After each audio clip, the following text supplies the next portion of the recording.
the a-hole for telling my parents I am willing to sell them my forgiveness? My parents expected me to be independent the minute I turned 18. They gave me the money they have saved up for my education, and they started charging me rent about $500 a month. I was lucky enough to have a partial scholarship, and I found a job in the city my university was in, so I moved there before the school year began. With my parents' money, my scholarship, and my wages, I was able to scrape by. I rarely, if I ever, spoke with my parents, as I was kind of busy. I guess they decided that they didn't want that kind of relationship with my younger siblings because they were not presented with the same option. They both lived at home all through university and even afterwards. I got $5,000, while my brother and sister got their school paid for. I am 34 now, with a decent job and a great girlfriend whom I will be marrying this summer. I sent my parents and siblings an invitation. They called me to ask why they were not involved in the wedding. I responded that they hadn't really been part of my life in 16 years, and that I was being nice by inviting them. They said that they acknowledged that they made mistakes when I was young, but that it was in the past, and that I should get over it. Against my fiancé's advice, I sent an itemized bill for everything I paid for myself that they freely gave my brother and sister. And I said if they wanted to be a part of my life, they had to ante up. They said that they cannot afford that because they are in debt still from helping my siblings out. I just laughed at that and said I hoped that I would see them at the wedding and hung up. Now my family are all getting a hold of me to let me know how much I'm hurting my parents. The thing is that I don't want their money, and I don't want anything from them at all other than their attendance at my wedding. If they can't do that, then I'm fine with our yearly phone call. Am I the a-hole? Now for the top comments. Not the a-hole. Maybe the itemized bill was a bit much, but I imagine it was cathartic for you. Your parents haven't been around in a decade and a half. They have a lot of nerve to ask to be involved. Not being involved in your wedding is just reaping what they sowed. Congratulations on your upcoming wedding. Yeah, it is an a-hole move in a vacuum, but this is more about catharsis and appropriate response. I find this way is one of those really good ideas for dealing with crazy people. I need help with one detail. Is this the first time his family contacted him in 16 years? After the wedding invite? Because wow. I mean, it's not the a-hole all day long, even if sending a list is spiteful. But 1, it is an understandable spite. And 2, this is am I the a-hole, not am I spiteful. They said that they cannot afford that because they're in debt still from helping my siblings out. I'm sorry, what?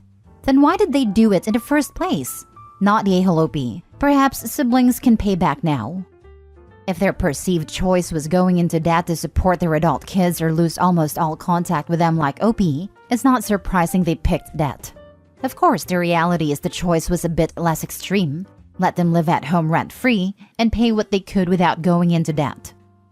I mean, there's a middle ground that the parents haven't quite figured out. The lack of contact is also a choice that's not financial, because they could have at least checked on OP more, even if they cut him off financially. It sounds like they emotionally cut him out too. Even if OP was upset over the financial cut-off, they should have kept reaching out, because why he was upset was understandable. The way OP explains it, it seems he was the one to cut off contact. I was kind of busy, not they never called or they were kind of busy. Because he was busy. Busy fending for himself after his parents cut him off and gave him no help. Next story. Am I the a-hole for refusing to rotate events between my parents? It's a tale as old as time. My parents stayed together for the kids. They got divorced 5 years ago, basically the second my youngest sibling left for college. I, 35 female, am married with kids of my own, and nothing much changed for us other than now seeing my parents separately for the most part.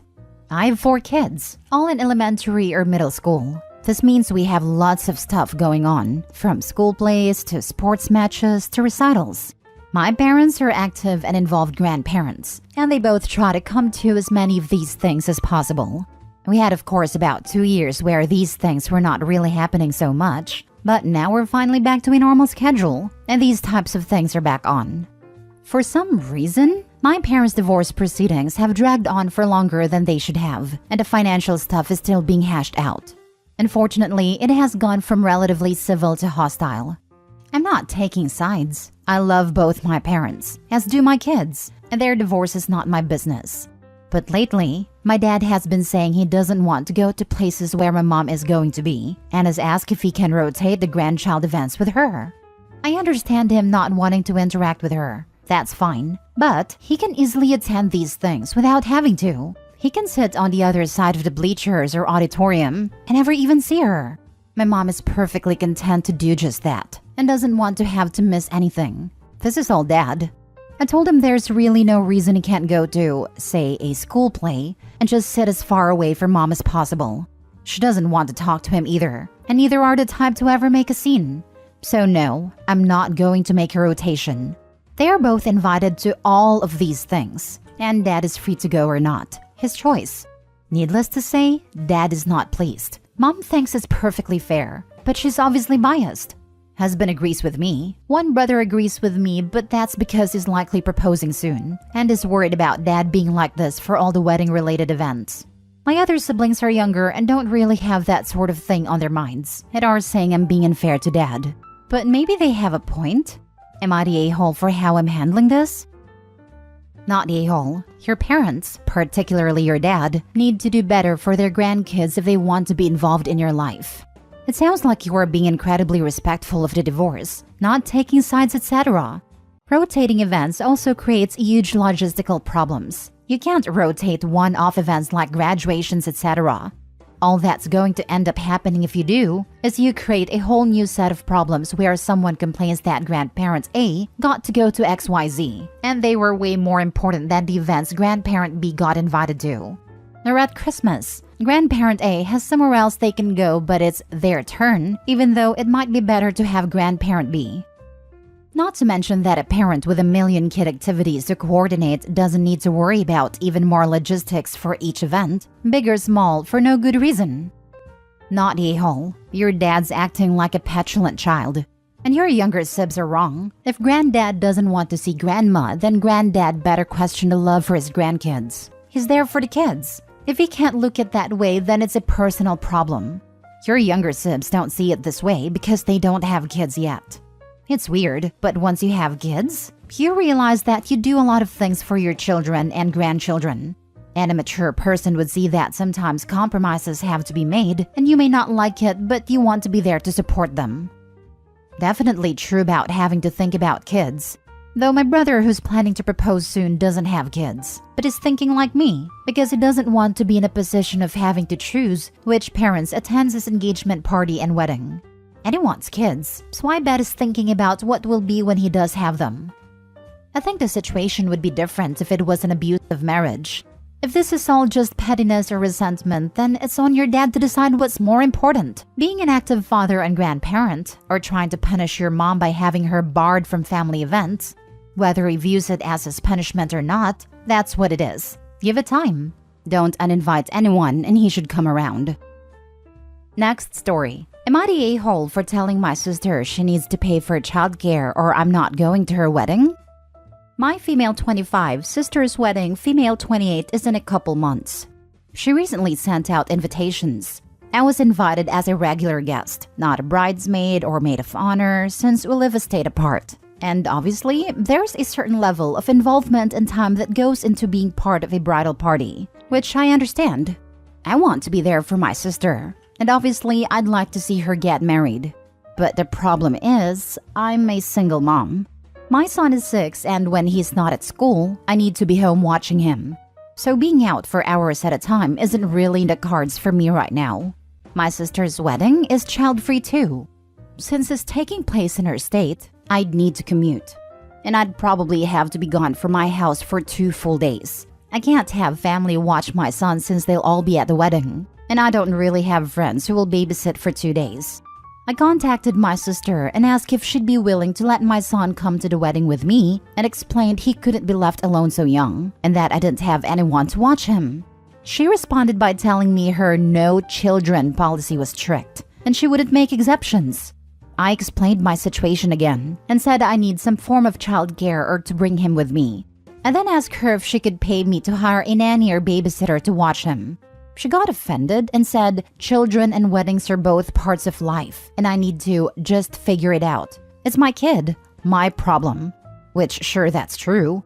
but also her wedding and her making it a problem by not allowing me to bring my kid.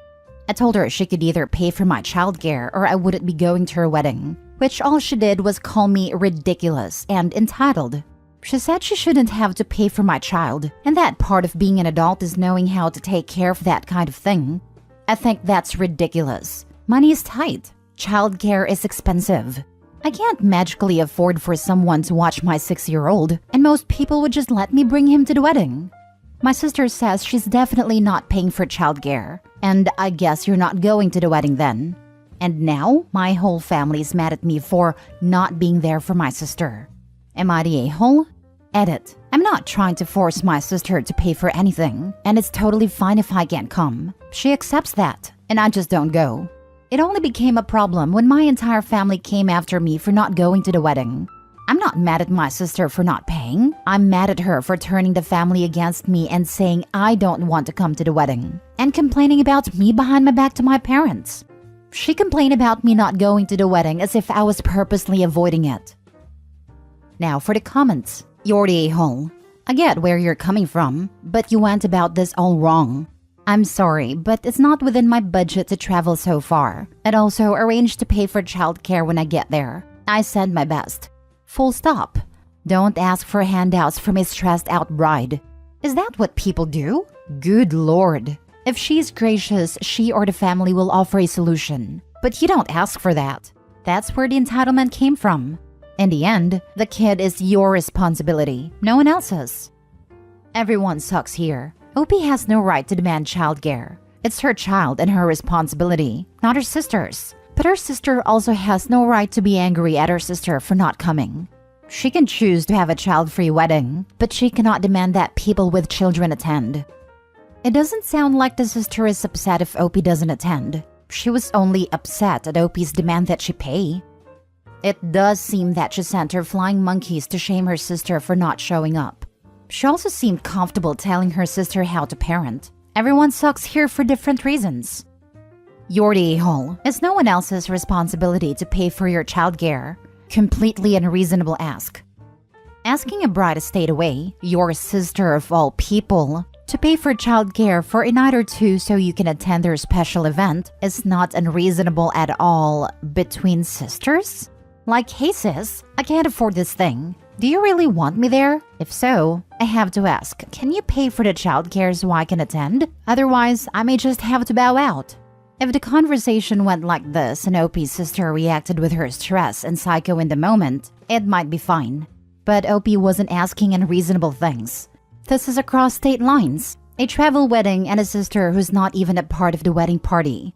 It didn't have to be a screaming match. It could have been, oh no sis, I can't pay for that with all the wedding expenses. I'm so sorry you can't come. Like, what planet are we living on that is abnormal to ask a sister for help in a situation they're being put in by their sister? What the heck? Last story. Am I the a-hole for refusing to cut my hair for my sister's wedding? I, 23 female, have a long golden hair that is down to my mid-thigh. I'm 5'4", and I've been growing it out for a really long time. I had waist-long golden blonde hair at 14, and I was friends with this one girl who would often tell me how damaged and frizzy it was, and how it would look so much nicer if I cut it short. It was then brown as I had cut it, and I felt that it looked plain and not healthier. Having long or frizzy hair doesn't automatically mean it's damaged. I later learned that she was jealous and sabotaging me, and decided I'd never listen to hair advice again. Now, my sister, 25 female, is getting married. We are all very excited. Last week, she pulled me aside and said my hair is too long. It looks bad, and she doesn't want it in her wedding photos. I thought it was really rude, but I told her I'd wear it up. She said it's too long to wear up, and even when I wear it up, it looks too big for my head and body. I told her that's fine, I won't be in the photos. She told me I'm bound to be in the photos if I'm there, so I told her I won't go as I'm not cutting my hair. My family are not only agreeing with her saying it's her big day, but also saying other things like I won't be able to get a job, I look scruffy, and getting old to have hair that long and demanding I cut it. I want to be clear, my hair is no longer frizzy. I used good shampoo for wavy hair so it's long and wavy. It's also thick so it isn't thinning. It's very shiny and I take good care of it, and get trimmed so there's no split ends. I get a lot of compliments towards my hair, and I've never had any trouble with working, and I see no reason to cut it other than the wedding, which I'm not willing to do. I suspect my sister is jealous and doesn't want my hair to take away her attention, but of course, she can't outright say that. Even if your hair is frizzy, they have no right to even request, let alone demand such a thing. Not a-hole. Exactly. I have a curly hair and sometimes it is frizzy, but other people just have to deal with it when that happens. Don't cut your hair for anyone else but yourself. If you want to do it, then it's fine to cut it. If you don't, then you shouldn't. You couldn't ask your sister to dye her hair blonde/brown/black/pink/golden because that would look better with her dress on her wedding day. So why should she be the one telling others to change anything about their appearances? She either wants you there or she doesn't. Same. 3A/3B hair, and I'm sick of people having an issue and making comments on days it's frizzy. Not the a-hole. This obsession some brides have over their wedding photos is really unhealthy and bizarre to me. You just have natural long hair. She should get over it. The irony is that most of the time the photos are forgotten about after the first couple of years. I had a bridesmaid that decided her super pale skin needed a spray tan 24 hours before the wedding. She also went nuclear blonde and neon green nail polish with the deep purple bridesmaid dresses. There was nothing I could do on the day of, so I rolled with it. But I do make a point of reminding her of how she looked, and is now mortified by it, because the goal was as much attention as possible. Keep your hair, the pictures won't matter down the road. Not a-hole. I'm very sorry for this misfortune, but the description of your bridesmaid had me rolling. Oh, I have one photo up from my wedding 20 plus years ago. I still giggle whenever I look at it. She did it to herself. Beautiful dress, Cheeto skin, nuclear blonde hair, and that nail polish. She thought she looked good, but everyone else was wondering what was up with the bridesmaid who missed the look. Since I wanted a marriage more than I wanted a wedding, I wasn't thrilled, but the idea of freaking out on her would have helped anyone on the day of.